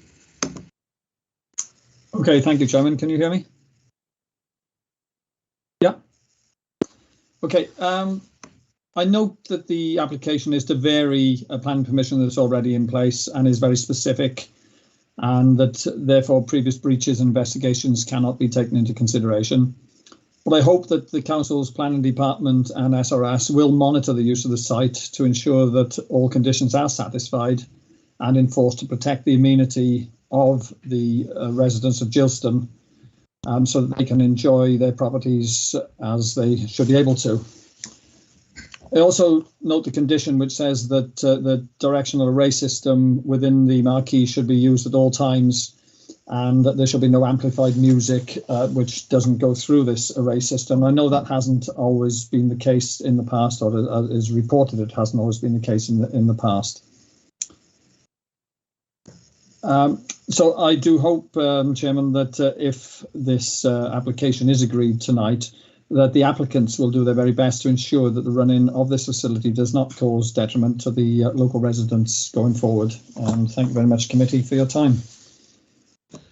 Thank you. I will just ask if there's any clarifications, John, before you leave us. Anything from committee? No. Thank you. Thank you very much, John. Our final speaker, Mr. Geraint John, speaking for is the applicant or agent. Nice to see you again, Mr. John. When you're ready, you'll have 3 minutes. Thank you very much, Chair, and good afternoon, members. Thanks for the opportunity to address you today. Firstly, can I say I've got the honour of being the last agent to address the last committee that Vicky Robinson attends, so that's a privilege. Good luck, Vicky. As the recommendations before you is for approval, I'll keep this brief. Charleston Manor is a well-established venue, which is clearly demonstrated by its ongoing success and popularity. The proposed variation is simply to allow for other events at the venue, which was initially prompted by the pandemic, when weddings were, as you all are aware, more or less non-existent throughout 2020. During this time, for business continuity and viability reasons, several non-wedding functions and events were held. The events throughout this time have evidence that the site can adequately accommodate such functions without having an adverse impact on neighbour amenity or highway safety, as officers have reported in terms of SRS and your enforcement team's monitoring. With COVID restrictions continuing to ease, the applicant seeks greater flexibility for the use of the site, allowing for private functions, themed events and corporate days. These forms of uses are, of course, not materially different to a wedding event. The narrow wedding event venue terms of the existing permission technically prevents this, even though the form and nature of such functions are very similar in nature. Such events will obviously add to the variety of choices within the Vale of Glamorgan, which is encouraged and supported by local planning policy, particularly strategic policies which favour tourism and leisure opportunities in such locations. The permanent flexibility for the use of the venue for events is considered to bring about an overall betterment in terms of the utilisation of this already established venue. As informed by the officer's report, the proposed revised wording of the condition imposes a cap of attendees, both in terms of overall number and in terms of ticketing arrangements. These additional restrictions, combined with the terms and conditions of the planning permission, ensures that events will be controlled and will not exceed the scale and nature already permitted. In addition to this, the applicant has installed considerable management measures over and above the terms of the planning permission, such as a security service present at night to show that all guests are well managed. Signage has been erected on site to remind guests of the need to be respectful of their surrounds and neighbouring property. Security cameras are in place and manned 24/7 with footage fed through to the security service. As such, like wedding events that are held already, all events will be managed robustly and to high standard. So to conclude, and consistent with your office's recommendation and the comprehensive and detailed assessment set out in the report, the development is considered to be wholly compliant, and on this basis I respectfully urge you to approve the scheme in line with office's recommendation before you. Thank you. Thank you very much, Mr. John. Hang on 3 minutes, even with the congratulations at the beginning. Any comments? Sorry, any questions or clarification from the committee to what Mr. John said? I don't see anything, so if you're okay to turn off your mic and camera, please. Thank you. I'll just move back to Vicky. Anything further to comment before I open up the debate? No, nothing to add. Thank you, Chair. Okay, Councillor Williams, please. Thank you. This is difficult for me as a local board member, because I've had representation from the local people within Charleston, and I recognise that what they're saying is valid. There does appear to be some legitimate concern and actual noise coming from this development, and I'm hoping that with this the additional measures that have just been put forward, that it will take effect. There's certainly over the past year or so, I would suggest that the noise levels have in fact although it's difficult at 2 o'clock, 1 o'clock in the morning for anybody to monitor that, and what I'm saying is it's a legitimate concern and objection that these local people have. So I'm just hoping that with this changes that are made within this application, that they do actually work. I do recognise that as a part of the planning application, that the noise levels isn't something which this planning application can deal with, because that comes under noise pollution, whatever, and that is dealt with under a separate legislation piece. But it's just that I just wanted to the planning committee to recognise that that is a valid concern for the local residents in that case. Notwithstanding that, because of the evidence being put forward on this report, I have to accept that the officer's recommendations are right, and I would just hope that if there's any change that could be made with the licensing, because the licensing is probably an issue that at the moment it's for weddings, and does that expand to every day for the same time periods? I don't think that would be allowed at any other venue, and so I would just ask, is that an option for some change to be made on the licence side? I know that's not a decision for this committee, but is that an avenue that local residents can go down? I'll move officers' recommendations subject to that answer. Thank you. Thank you. So before I bring Councillor Thomas in, Vicky, I don't know if you want to comment on that. And then there was also reference by the speaker to planning complaints that have been made to our planning, to Helen Davis previously. I don't know if you wanted to tie those together. Yeah, by all means. I mean, I can't really comment on licensing provisions. It's outside the scope of my remit and expertise. But there are obviously a whole host of conditions. You know, these issues were considered at some length last time when we granted the original planning permission, hence the whole suite of conditions, which obviously we hoped would be used as a means to mitigate, manage the concerns and impacts that the local residents have raised then and are raising now. I would say that a lot of those concerns are relating to potential breaches of those conditions, and we have powers to deal with them, whereas this planning application that this planning committee report is relating to is not going to address neither harm or worsen the existing situation in that regard, which is, you know, why we're having a recommendation for approval. We don't see it's materially different to the activities that they already have consent for, and in some ways could be better. albeit you may find that those activities take place at different times of years to weddings, and you know, weddings have obviously been impacted by coronavirus and so on. I can understand why the business wants to expand the remit of the condition beyond weddings, and I don't think there's a materially different impacts in terms of the planning impacts of that, which is why we're recommending approval. You know, there are a range of conditions here that they should be complying with.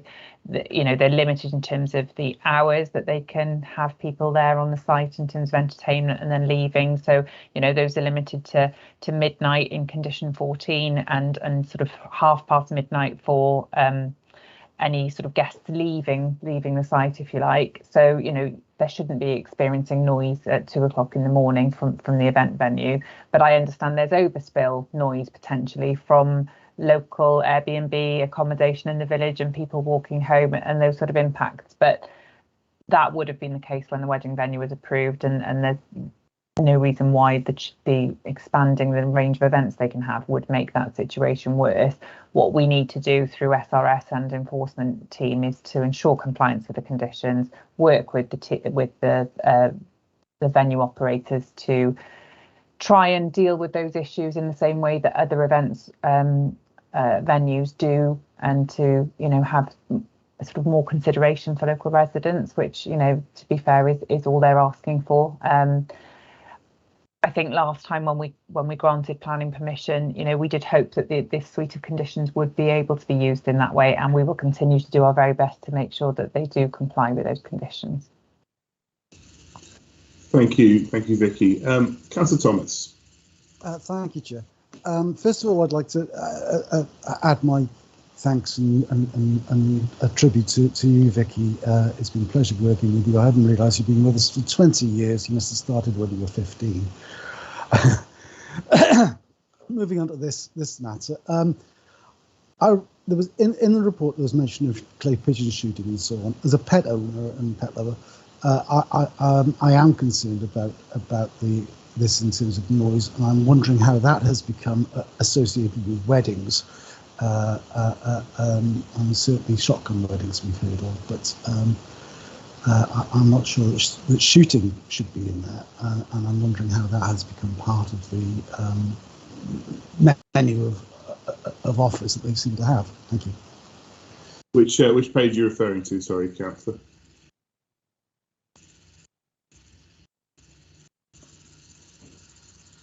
You're on mute if you're. Sorry, yeah, no, I am trying. It's in one of page 259. Okay, thank you. Yeah, thank you. Thank you, Ian. Okay, any further comments? And I'll bring Vicky in a second. I would second the officer recommendations. Clearly. I understand the issues that are being raised here, and the additional events that are being listed that have taken place. Some can be as noisy as a wedding could be, and others, like a children's tea party, clearly maybe, well, in some cases maybe that is even louder. But in terms of times of day and operation, I think I would wish to see all the conditions that are listed. I'm happy within that to accept the recommendation, as I'm sure the proposer would be, of the officers delegated to make those material changes to the facts within the conditions. But you know, I would certainly want those to be rigorously enforced. And numbers 10 for complaints since January 2019 is a significant period of time where there wasn't going to be things happening. So I take that under advisement. But in view of that, I'll ask you just to come back on the comment from Councillor Thomas about, I think it was about clay pigeon shooting. If there's no other comments, then I'll move it forward to a vote. Vicky, please. I'm sorry, I am struggling with the clay pigeon shooting element. I can't find it on page 259. I think it's actually 262. Sorry. Just at the top. It's in the representations. There's a comment about clay pigeon shooting being advertised. Right. Okay. Apologies if that's got a page number wrong there. Sorry. Fine. To be fair, it would have been quite impressive had you been able to note it at the drop of a hat. I couldn't locate it myself. My understanding would be that clay pigeon shooting would not fall within the range of events that were being proposed and used there. I'm perfectly happy for you if you wish to specifically exclude clay pigeon shooting from condition 13. Off the top of my head, I wouldn't expect it to fall within the same use class. I suspect that is a different type of use.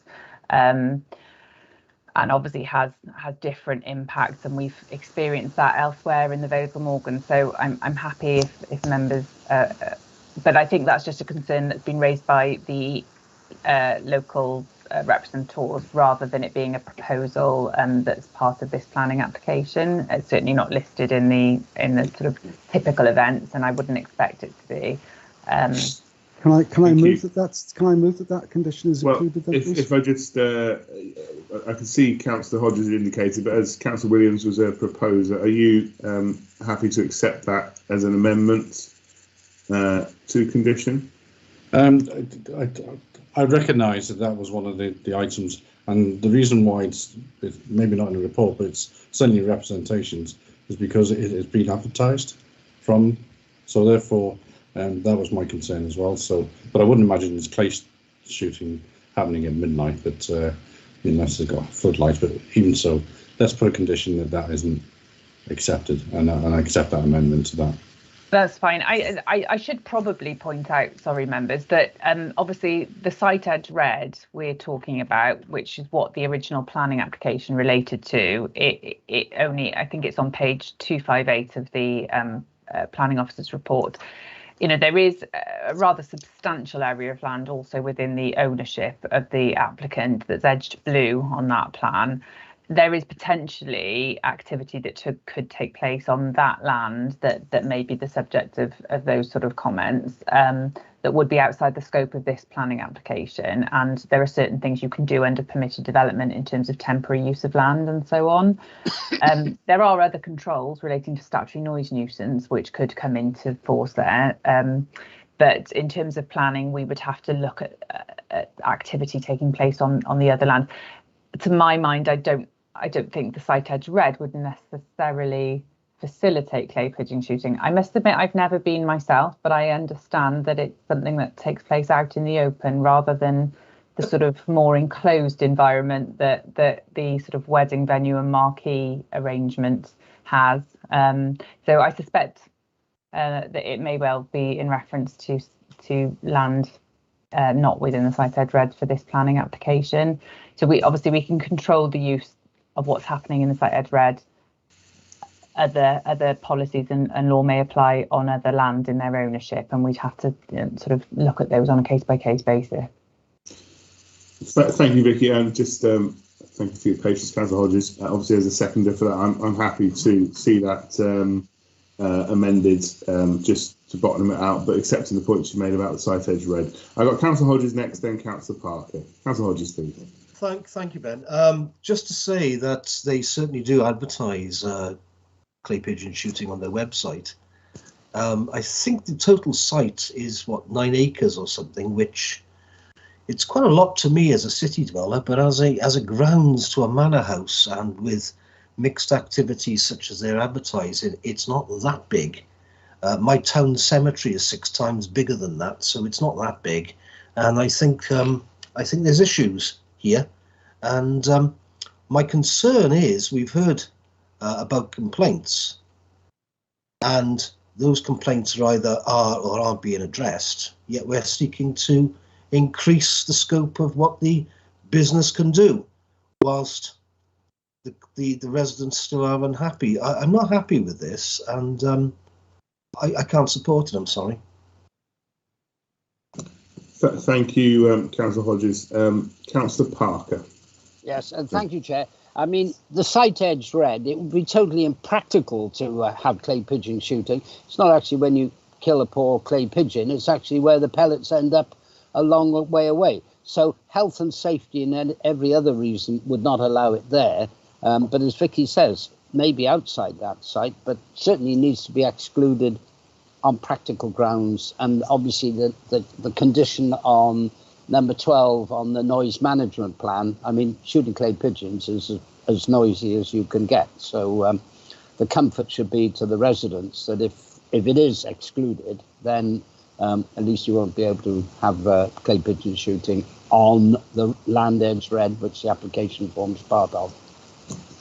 Okay, before we go too far down this rabbit hole of issues, clearly we're talking about the site edge reds, and we'll take that on board. There may well be people who advertise services that involve busing people away from a site. We don't have that information in front of us, and we're dealing with this application as it stands. I understand we don't have a consensus, so we'll move us to a roll call vote unless there's any other points to be made. I think we understand the issues in front of us. So if I start us off, I will be voting in favour. Next on my list is Councillor Elliott. Julie Elliott, please. Yeah, I'll be for the recommendation. Thank you. Councillor Birch. For the recommendation. Councillor Cave. Yes, for the officers' recommendations. Thank you. Councillor Drake. For the officers' recommendation. Thank you. Councillor Driscoll. Against the officer's recommendation. Thank you, Vince. Councillor Edwards. Against. Okay, thank you. Councillor Hodges. Against. Thank you. Councillor Johnson. Against. Thank you very much. Councillor Kemp.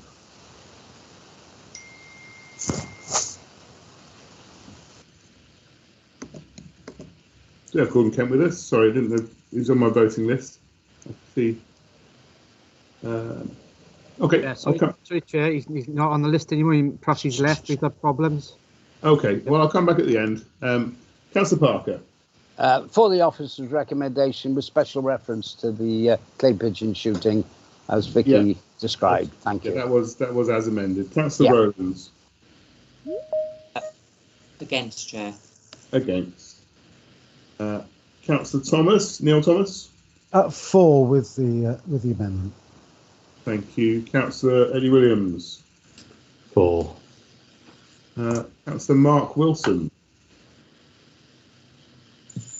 For. Thank you. Councillor Kemp, is Councillor Kemp there?